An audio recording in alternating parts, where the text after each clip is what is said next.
Everyone, as you all know कि आपकी railway loco pilot की एग्जाम डेट अनाउंस हो चुकी है, जिसका एग्जाम होना है 16 फरवरी से लेकर 18 फरवरी तक।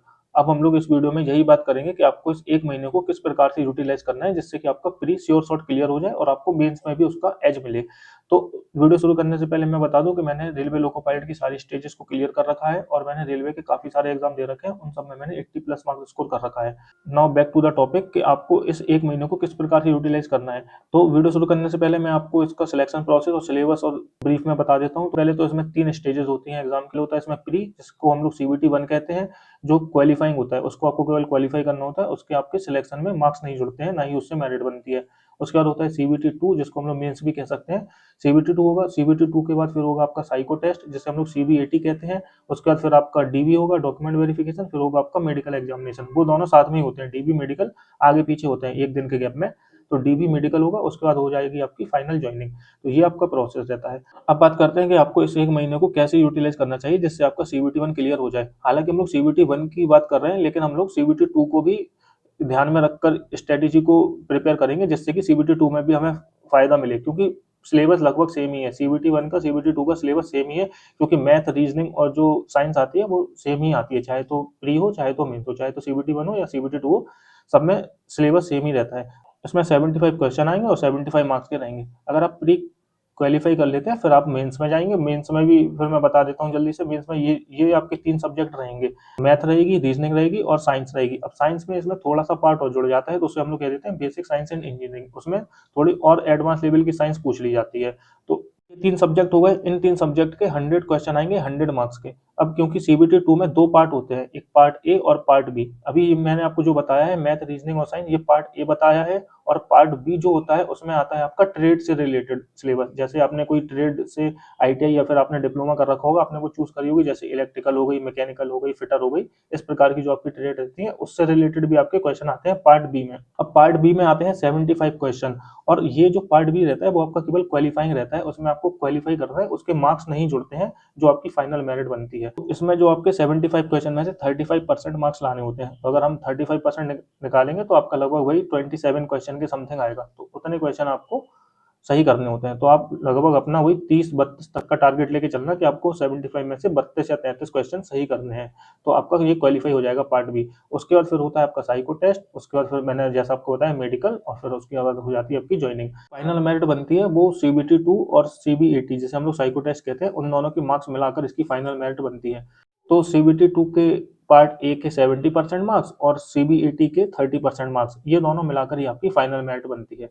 अब हम लोग बात करते हैं कि आपको इस एक महीने को कैसे यूटिलाइज करना है। तो सबसे पहले तो देखो, अब आपको क्या करना है कि आपको नई चीजें पढ़ना बिल्कुल भी बंद कर देना है। आपको कोई भी नई चीज नहीं पढ़नी है सिवाय करंट अफेयर्स के। आप केवल करंट अफेयर्स पढ़ सकते हैं। बाकी आपने मैथ में जितने भी कॉन्सेप्ट सीख लिए हैं, आपको उतना पे ही स्टिक रहना है। अब आप कोई नया चैप्टर पढ़ने नहीं लग जाना, ना ही तो कोई नए कॉन्सेप्ट सीखने लग जाना। और रीजनिंग में तो हालांकि ऐसा नहीं होगा, रीजनिंग तो आपने पूरी कंप्लीट कर रखी होगी, क्योंकि रीजनिंग के तो कम ही टॉपिक रहते हैं और जल्दी भी उसका सिलेबस कवर हो जाता है। तो आपको किसी भी सब्जेक्ट में नया कुछ नहीं पढ़ना है, चाहे तो वो साइंस हो या तो मैथ हो या तो रीजनिंग हो, क्योंकि इस एक महीने में आपको केवल रिवीजन करना है। रिवीजन पे ही आपको ज्यादा फोकस करना है। और रिवीजन भी आपको कैसे करना है, एक तो आप अपने नोट्स जो आपने बना रखे होंगे नोट्स से रिवाइज करेंगे, और जो आप एमसीक्यूज लगा रहे होंगे बुक से या फिर कहीं किसी ऐप से, जो आपने पहले से एमसीक्यूज लगा रखे हैं और जो आपने मार्क कर रखे हैं कि उस क्वेश्चन में आपको दिक्कत हो रही थी, उनको सबसे पहले आपको रिवाइज करना है। उसके बाद फिर जैसे आप मॉक टेस्ट दे रहे थे, अभी आप मॉक टेस्ट जो दे रहे हो, तो मॉक टेस्ट, नए मॉक टेस्ट देने से पहले अभी आप क्या करो, 2-3 दिन तक जो अपने पुराने मॉक टेस्ट दे रखे हैं उनको रिवाइज करो।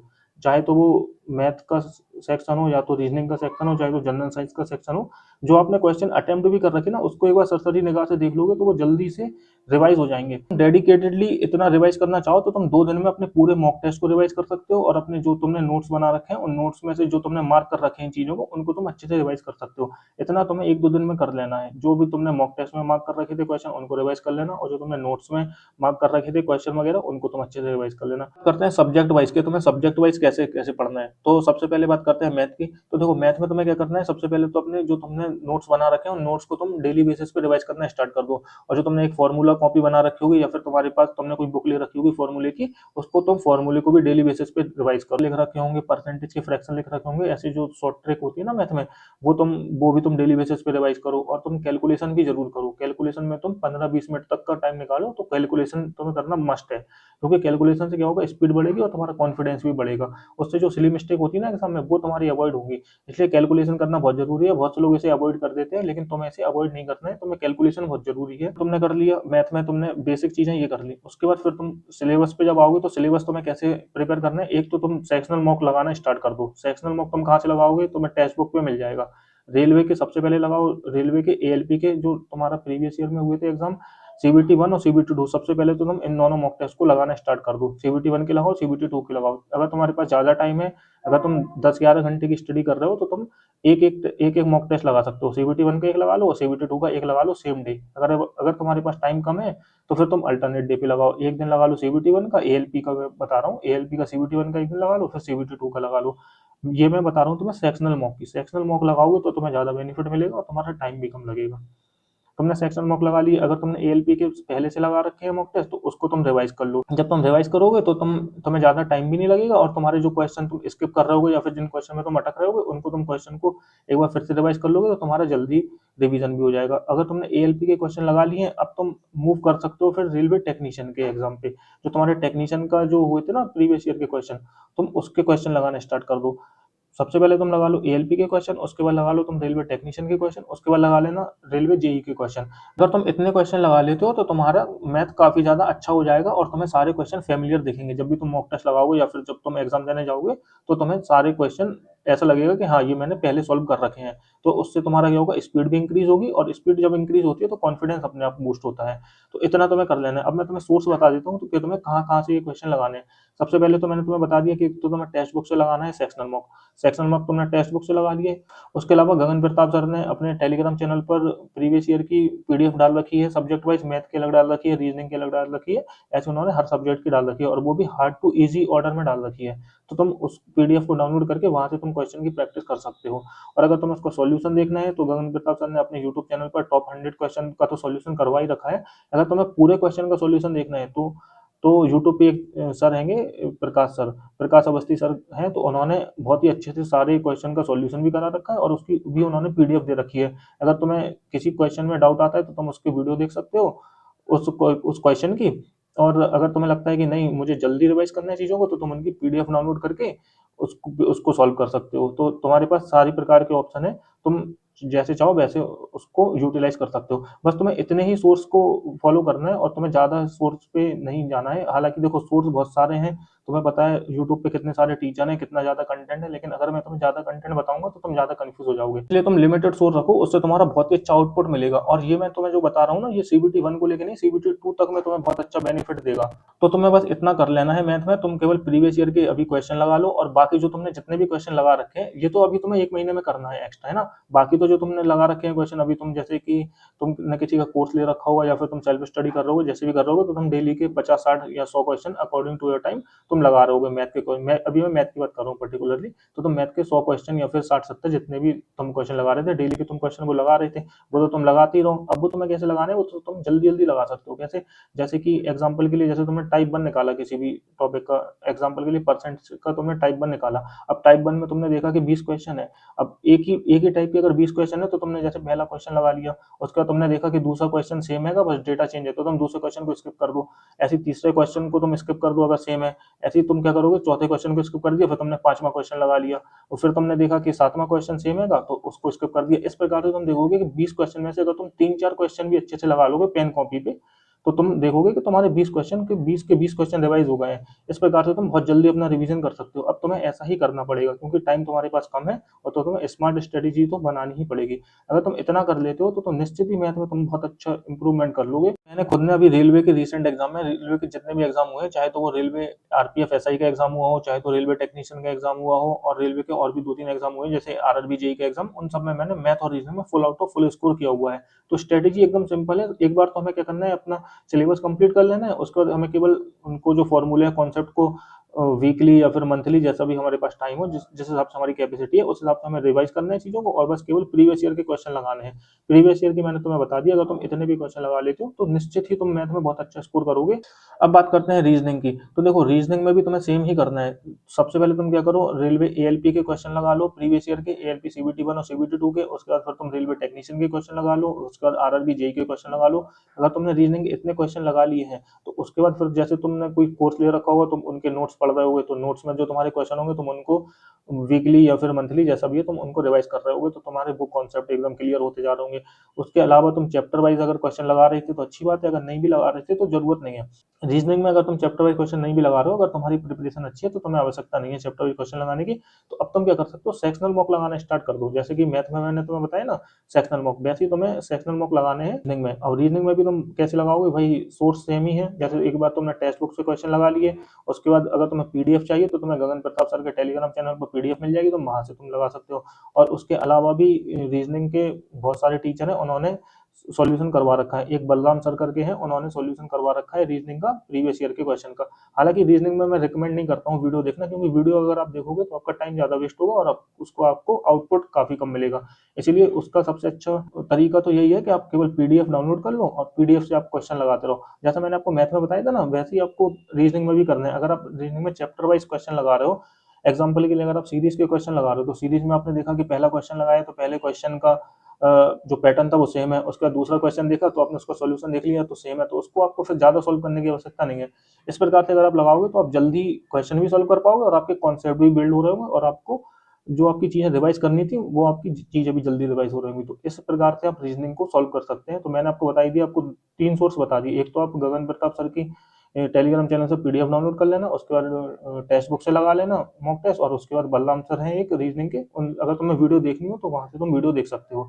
उसके अलावा तो तुम्हारे पास और भी सोर्स होंगे जहाँ से तुम पढ़ रहोगे, तो उसको भी अगर तुम कंटिन्यू करना चाहो तो कंटिन्यू कर सकते हो।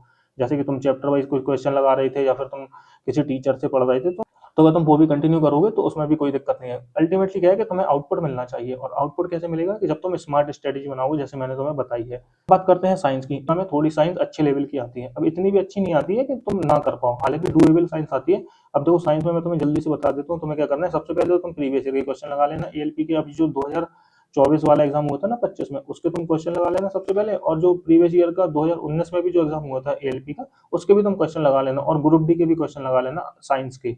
बेसिकली साइंस के तुम ग्रुप डी के भी क्वेश्चन लगाओगे तो तुम्हें बेनिफिट मिलेगा। अब देखो क्योंकि साइंस ज्यादातर इसी एग्जाम में आती है, ग्रुप डी के एग्जाम में आती है, टेक्नीशियन के एग्जाम में आती है, और एएलपी के एग्जाम में आती है।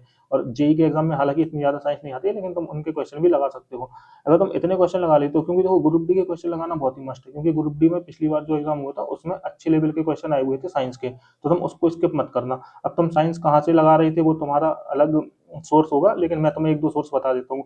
एक तो सबसे पहले तुम टेक्स्ट बुक पर जाकर ही उसके लगा सकते हो, सेक्शनल टेस्ट लगा सकते हो। चैप्टर वाइज टेस्ट भी उसमें दे रखे हैं, सब्जेक्ट वाइज टेस्ट भी दे रखे हैं, तुम जैसा भी चाहो तो वैसे लगा सकते हो। तो तुमने टेक्स्ट बुक से क्वेश्चन सॉल्व कर लिए। उसके अलावा मैं एक दो सोर्स और बता देता हूँ। अगर तुम्हारे पास बुक है तो अच्छी बात है, अगर तुम्हारे पास बुक नहीं है तो एक यूथ पब्लिकेशन की बुक आती है साइंस की, तुम उसको जरूर फॉलो कर सकते हो। अगर तुम उसको फॉलो कर लेते हो तो उसमें काफी सारे अच्छे लेवल के क्वेश्चन दे रखे हैं, और लगभग सारे प्रीवियस ईयर के क्वेश्चन दे रखे हैं। तो अगर तुम उसको बुक को अच्छे से कंप्लीट कर लेते हो दो तीन बार, तो तुम्हारी साइंस में ज्यादातर लगभग सारे क्वेश्चन वहां से सॉल्व हो जाएंगे। तो और तुम्हें ज्यादा फिर सोर्स पे भटकने की जरूरत नहीं होगी। तो तुम एक तो क्या करना, टेक्स्ट बुक से अपना सॉल्व कर लेना। उसके बाद जो तुम्हारे नोट्स होंगे, ऑब्वियसली नोट्स नोट्स तो तुम्हें रिवाइज करने ही है, क्योंकि अगर तुमने नोट्स नहीं बनाए थे तो फिर तुम्हें इतनी ज्यादा बुक से तुम बेनिफिट नहीं ले पाओगे। जब तक तुम्हारे कॉन्सेप्ट क्लियर नहीं होंगे, अगर तुमने कोई कॉन्सेप्ट नहीं सीखे होंगे और तुम नोट से रिवाइज नहीं कर रहे होगे चीजों को, तो फिर तुम बुक से इतना ज्यादा बेनिफिट नहीं ले पाओगे। फिर तुम्हें उसमें बोरियत लगेगी और तुम बोर होने लगोगे, और फिर तुम्हें पढ़ने का भी मन नहीं करेगा, क्वेश्चन लगाने का भी मन नहीं करेगा, क्योंकि फिर वो तुम्हें क्वेश्चन सॉल्व नहीं होंगे तुमसे, तो तुम्हें इरिटेशन होगी। इसलिए सबसे पहली प्रायोरिटी ये रहती है कि तुम्हें सिलेबस कंप्लीट करना बहुत जरूरी है, चाहे तो वो मैथ का हो, चाहे तो रीजनिंग का हो, चाहे तो साइंस का हो। तो इसलिए अगर तुमने अभी सिलेबस कंप्लीट नहीं किया हुआ है तो फिर तुम यूट्यूब पर मैराथन वगैरह देख लेना। जैसे फिजिक्स की मैराथन देख ली, केमिस्ट्री की मैराथन देख ली, बायो की मैराथन देख ली। इस हिसाब से तुम साइंस का अपना सिलेबस जरूर कंप्लीट कर लेना पहले, भले ही 2-3 दिन लेके या फिर एक हफ्ता लेके तुम अपना पहले साइंस का सिलेबस कंप्लीट कर लेना। उसके बाद फिर तुम क्वेश्चन लगाना स्टार्ट कर देना। अब क्वेश्चन भी तुम्हें कैसे लगाने हैं, अब तुम्हें थोड़ी अपनी लिमिट पुश करनी पड़ेगी। अब जैसे तुमने फिजिक्स उठाई तो फिजिक्स के कम से कम 150 से 200 क्वेश्चन तो तुम्हें एक दिन में लगाने ही है, और तुम्हें क्वेश्चन लगाने में इतना ज्यादा टाइम नहीं लगेगा अगर तुमने एक बार पहले सिलेबस कंप्लीट कर रखा है और तुमने रिवाइज कर रखा है चीज़ों को, तो तुम्हें क्वेश्चन सॉल्व करने में ज़्यादा टाइम नहीं लगेगा, बहुत जल्दी तुमसे क्वेश्चन सॉल्व होंगे। तुमने कर लिया साइंस में, बस इतना ही मोर देन सफिशिएंट है। उसके बाद अब बात करते हैं करंट अफेयर्स की। तो देखो करंट अफेयर्स तुम्हें क्या करनी है, जैसे तुम्हारा एग्जाम अभी फरवरी में है, तो तुम लास्ट के 4 या 5th मंथ की ही करंट अफेयर्स पढ़ लोगे। अगर तुमने अभी तक बिल्कुल करंट अफेयर्स नहीं पढ़ी है, तो तुम लास्ट के 4-5 महीने की करंट अफेयर्स पढ़ लेना। और अगर तुम अभी थोड़ी-थोड़ी करंट अफेयर्स पहले से पढ़ते हुए आ रहे थे, अगर तुम्हारी 5-6 महीने की पहले से करंट अफेयर्स तैयार है, तो बस उसको तुम रिवाइज कर लेना। तो जिन्होंने अभी तक करंट अफेयर्स नहीं पढ़ी है, उनके लिए मैं बता देता हूँ। करंट अफेयर्स करोगे जनवरी की, तो तुम डाल दोगे जनवरी 1 मंथ करंट अफेयर्स, तो तुम्हारे उसकी वीडियो आ जाएगी। 1 डेढ़ घंटे की बहुत सारे चैनल आ जाएंगे, तो तुम उसमें से 1 डेढ़ या 2 घंटे की एक कोई वीडियो देख लेना और उस वीडियो के नोट्स जरूर बना लेना। अगर तुम नोट्स बना लोगे शॉर्ट नोट, तो तुम देखोगे कि तुम जो क्वेश्चन लिखोगे वो मुश्किल से 40-50 क्वेश्चन आ जाएंगे, मतलब एक पेज में तुम्हारी पूरी 1 मंथ की करंट अफेयर्स आ जाएगी। उसके बाद फिर ऐसे ही तुम फिर पिछले मंथ पे मूव कर जाना, जैसे तुमने पहले जनवरी की देखी, फिर तुम देखना दिसंबर की। ऐसे तुम दिसंबर का डालोगे उसमें यूट्यूब पे, तो तुम्हें दिसंबर की मिल जाएगी।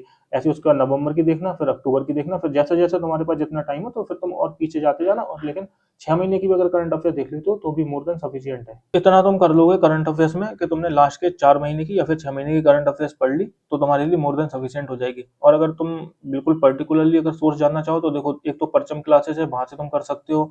और अगर तुम्हें पीडीएफ देखनी है, तो पीडीएफ में वही गगन प्रताप सर का जो ऐप हैगा, उसमें मंथली वो पीडीएफ डाल देते हैं, तो वहाँ से तुम पीडीएफ कर सकते हो। लेकिन वो बहुत ज़्यादा सोर्स हो जाता है, इतनी तुम्हें करंट अफेयर्स करने की ज़रूरत नहीं है। तुम तो अगर वन लाइनर भी करंट अफेयर्स कर लोगे, तो भी तुम्हारा काम हो जाएगा प्री के लिए। फिर मेंस में भले ही तुम अच्छे से पढ़ लेना डिटेल में। तो तुम अगर टॉप 100 या फिर टॉप 200 क्वेश्चन देखते हो मंथ के, और तुम उसके नोट्स बना लेते हो, तो उसमें से ही तुम्हारे क्वेश्चन आ जाएंगे मैक्सिमम।